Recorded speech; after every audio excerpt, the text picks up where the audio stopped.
What's up, guys? Welcome back to Reddit Confession series, where people spill the tea on their deepest, darkest, and sometimes funniest secrets. Kick back, relax, and let's see what confessions Reddit has for us today. A payroll glitch that allowed vastly overpaid me for months. This happened years ago, and I've never told anyone. I think it's been long enough that they can't ask for the money back, but I still get nervous. I was making about $26 an hour. During our shift, we would clock in and out of jobs as we started and completed them. Each job was for a different company. I worked at a fabrication shop. Certain jobs had tasks that would pay close $70 an hour. The company was pretty stingy on handing those tasks out, but I would average 5 to 10 hours of my 40-hour work week, making $70 per hour. One day, they had their tech guys come in and change some things with the computers, where we would clock in and out of our daily jobs. Nothing on my end changed. Clock in and out of the jobs per usual. I noticed my next paycheck was significantly higher and had about 20 hours of $70 per hour work. I figured I didn't realize some of the tasks I was doing were at the $70 per hour rate, and felt pretty lucky. Next week I had about 25 hours at $70 per hour. I felt lucky, but suspected something was off.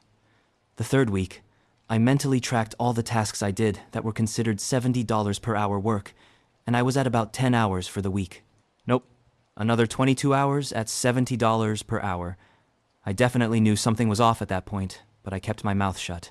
Another guy mentioned something about his paycheck being bigger, and we silently agreed it was better to not say anything. This went on for months. At a certain point, the office people asked a couple of questions about how we were clocking in to jobs, but didn't ever say anything about our hours. It was at our computer a couple of times during this time frame, and after 4 to 5 months, they must have fixed the error. I'm not sure how much extra money I ended up with, but I know it was a lot more than I should have. I kept all the extra in savings in case they came back and said they had overpaid me and needed the money back. COVID hit, and with slowed real badly, and they laid off most of our department off. I ended up getting a job with another shop when work picked back up. Do I feel guilty? Not really. This company was super shady in a lot of ways and never treated employees well. Should I have said something? Maybe. TLDR. Glitch in payroll led to me being paid almost twice as much as usual for about 5 months. I can't take the self-diagnosed mental health issues anymore. I am a 33 female, ADHD woman diagnosed. Got the diagnosis in 1996 after almost failing school. The whole treatment I was subjected to was to help me control symptoms and live better in society, not inconvenience myself and others. I have some real autistic friends with the same outlook. Now in the past goddamn 7 years, I have to listen to absolute nonsense in the internet all the time. A bunch of self-diagnosed people that just use their made-up mental diseases as excuses. That makes the community look so bad. I can't tell any employers I have ADHD because they will presume I will refuse to show up to work and say I have a mental illness and be a completely entitled and unmanageable mess. I've seen people using ADHD to justify screaming with their partners, cheating, not delivering promises, being lazy, and not putting in any effort. No, please. My roommate is a 26-yo, wrote me a message calling my hygiene concerning and me disrespectful because I left a dish in the sink overnight. And when I confronted her and said she can't talk to me this way, she started crying like a big baby and said she doesn't know how to express herself because Rod her autism. Is it carte blanche for you to be an absolute dickhead with no consequence now? I have actual autistic friends. They have issues looking me in the eye and knowing when to talk, but all of them, every single one, can take accountability when you inform them. I just can't take this shit anymore. Another roommate would make my life miserable with every fucking little sound because he had misophonia. Like the light switch sound in my room would get him bitching in his. Never went to a fucking doctor, and now if I complain, I won't live in complete silence from 8. I am the non-accommodating monster. There is no goddamn accountability and discomfort anymore. Every possible inconvenient feeling now has a CID. Meanwhile, I'm the only one, actually. Mentally ill with years of therapy, medication, and I definitely wouldn't be caught dead doing shit like that. I have dignity. Doesn't matter if my ADHD makes it hard to remember shit. It's my responsibility to write it down and make it. I took a commitment. Where's the accountability? Gonna put an edit here I didn't think I would need. If you're thinking, well, I am self-diagnosed, and I don't do those things, then the post isn't about you. This post is specifically about people who behave in that specific manner and cover it up with a CID. Not all the mentally ill. Also, I'd recommend always trying to get a diagnosis. because symptoms of under-recognized mental issues like autism and ADHD manifest in everyone in different shapes and forms. I've heard from 3 different friends that they are afraid they have ADHD because of executive dysfunction issues, and they were just burned out. It can be bad anxiety, it can be trauma, different solutions. I received $2,000 from an unknown source and kept it. A few months back, one day, randomly, I got a notification that there's a new transaction and someone sent $2,000 into my account. Now, getting this much money isn't unusual for me, but according to my knowledge, no payment was lined up at that time. I simply left it like that in the wait that someone would reach out to me and tell me they accidentally sent me that instead of someone else, so I just left it like that and forgot it. About 3 weeks later, when I checked my account, that money was still there and I recalled how I got it. So I called my bank and asked them how the transaction was made. They said it was transferred through the mobile app, but they can't share the account details. I said okay and hung up the call. I waited 1 more week, and when no one reached out to me, I simply started considering it mine.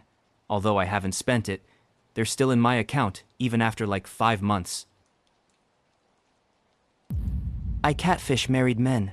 A little background on what started all of this. I started dating this guy 2 years ago. We were dating for a month before I decided to do a deep dive. I found out he was married, and his wife was 7 months pregnant. I ghosted him and sent all our messages to his wife.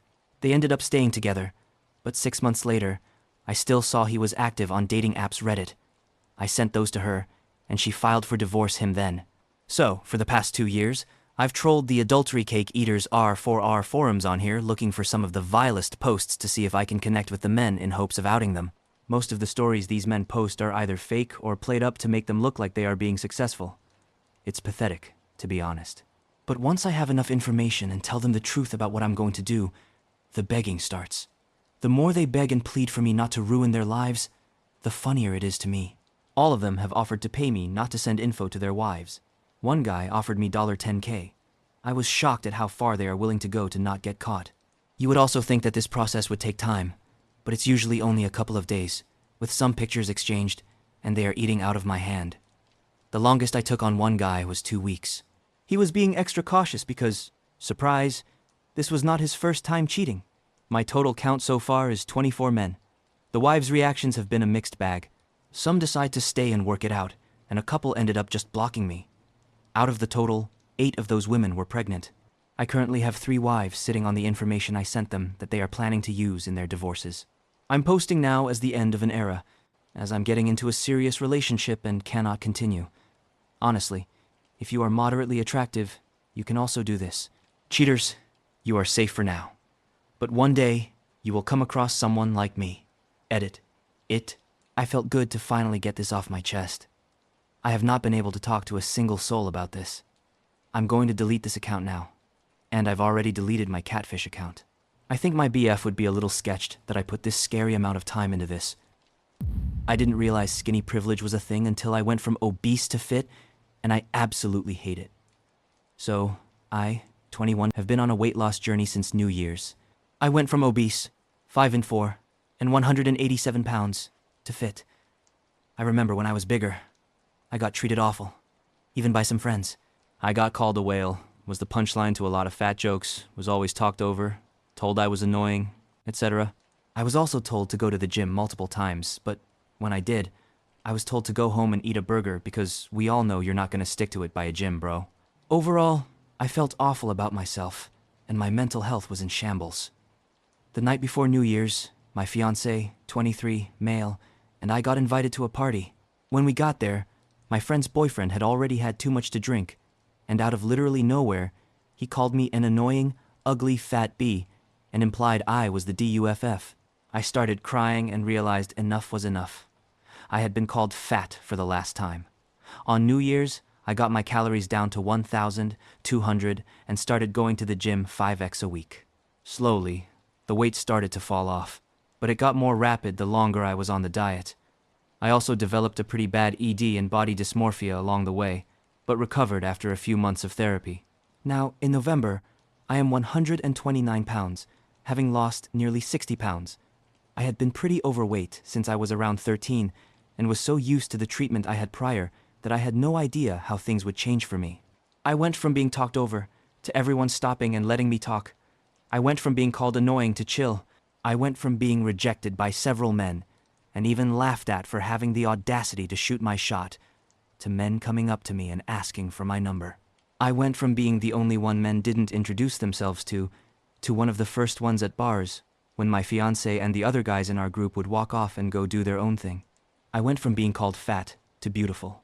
I went from being invisible to noticed, essentially. The treatment I've been getting for the past few months is nothing I've been used to, especially being bullied pretty badly in middle and high school. And as much as I love being included now, I can't help but feel awful for my bigger self. I deserved the same love and respect when I was bigger, because I was the same person. Now all of a sudden, that I'm skinny. I'm the center of attention and finally seen. It makes me terrified to gain weight again and go back to being the duff and treated so badly. I wish society judged us on our inner beauty rather than our outer. I did, unfortunately, find out skinny privilege was real, and I absolutely hate it. I married for money. I grew up poor. I lived in a car with my mom most of my life. I never got a chance. My mom even purposely held me back from school just so she could receive child support from my bio father longer. In my late teens, I started working a minimum wage job where I met my now husband. I was initially attracted to him because he's wealthy. But my husband is 9 years older than me. I even stole money from him when we were just dating because I never thought he would see anything with me long term. He still doesn't know I've stolen money from him. I didn't love him when I married him. The truth is, I did fall in love with him slowly after we got married.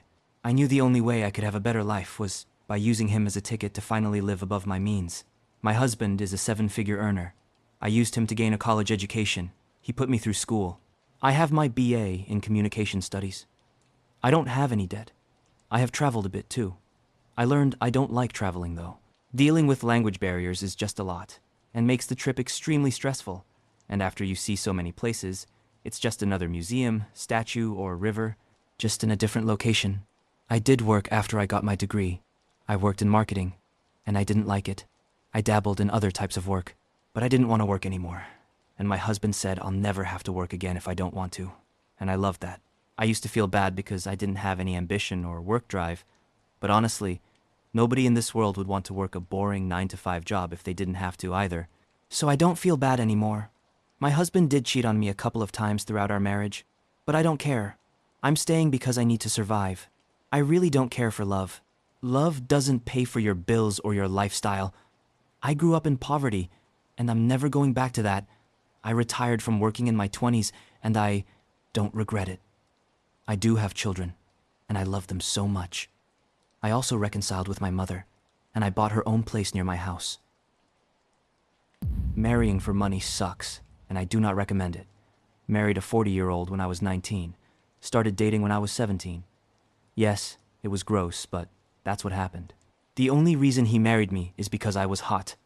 The only reason I married him is because he had money. I actually do have other redeeming characteristics, but he married me because I was hot. I know this. Everyone knows this. It doesn't feel great, but I can deal with it. We've been married 20 years, 4 kids, so we are stable, and we have lots in common at this point. And we do love each other, but if I could go back and slap myself, I would. What nobody tells you, or they try and you don't listen because you're a dumbass teenager, is that marrying like this means you will fucking owe him. For everything. Every goddamn day. Not just in the bedroom, but in every other matter in your life. The stuff you never imagined someone else trying to decide for you. And you don't just owe him for the money. It's a lot heavier than that. He'll never say it out loud. But you'll know the deal. Fundamentally unequal. He'll pull rank at the most random times, and it will make you feel like you're falling through the floor. I don't hate my life or anything.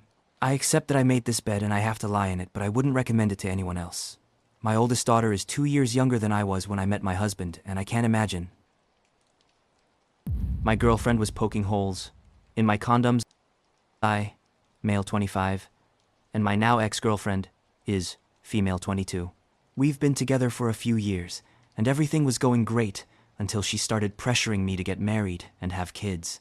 I wasn't ready for that kind of commitment, and I made it clear to her. However, she wouldn't let it go. She kept bringing it up, trying to convince me that we should take our relationship to the next level. I felt suffocated and stressed out by her constant nagging. Then, one day, I discovered something that completely shattered my trust in her. I found her poking holes in the condoms we were using. I was shocked and angry beyond words. It felt like a huge betrayal of my trust and our relationship. I confronted her about it, and she tried to downplay it, saying she just wanted to speed things up because she knew I was hesitant about having kids. But I couldn't believe her excuses. I couldn't be with someone who would manipulate me like that. So, I ended things with her. It was one of the hardest decisions I've ever had to make, but I knew it was the right thing for me. I couldn't stay with someone who didn't respect my boundaries and would go behind my back like that. Some of our mutual friends are saying I overreacted and that breaking up with her was too harsh, but I can't shake the feeling that I dodged a bullet. My husband cheated on me at the bachelor party. Am I wrong?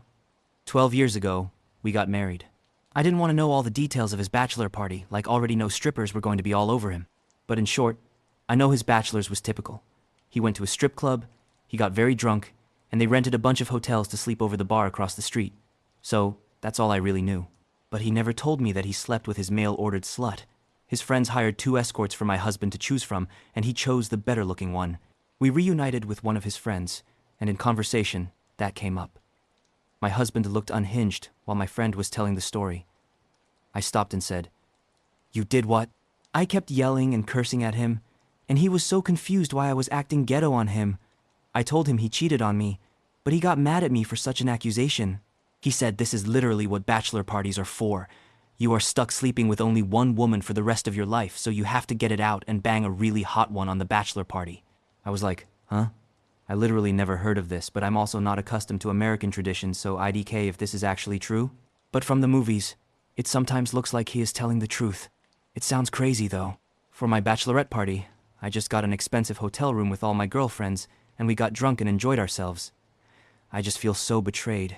But it was also more than a decade ago, and we have 3 children now, a happy marriage and a life. This bothers me so much that he did this before we got married, but it was a long time ago.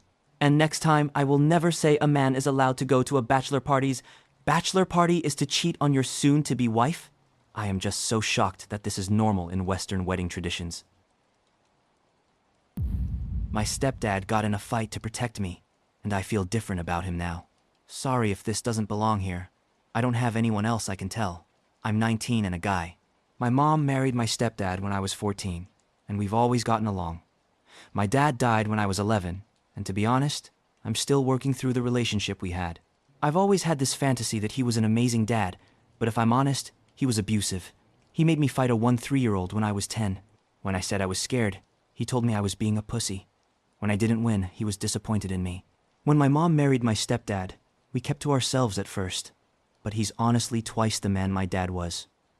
It's hard to say that, but it's true.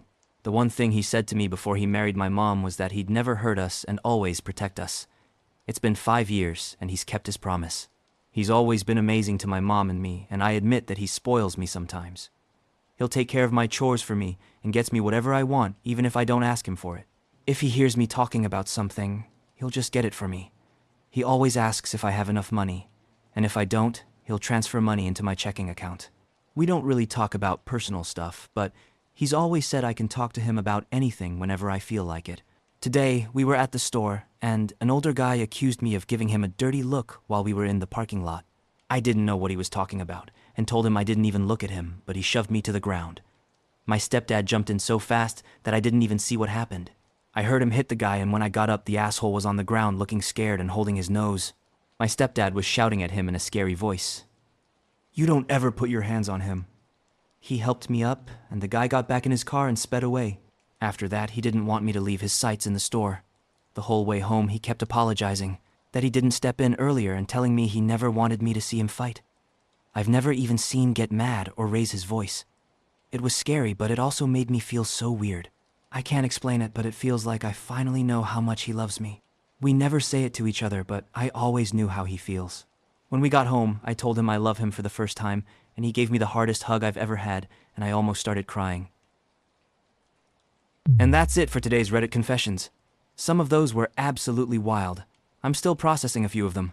If you enjoyed the video, make sure to hit that like button, subscribe, and let me know in the comments if you want more confession videos. Thanks for watching, and I'll catch you in the next one.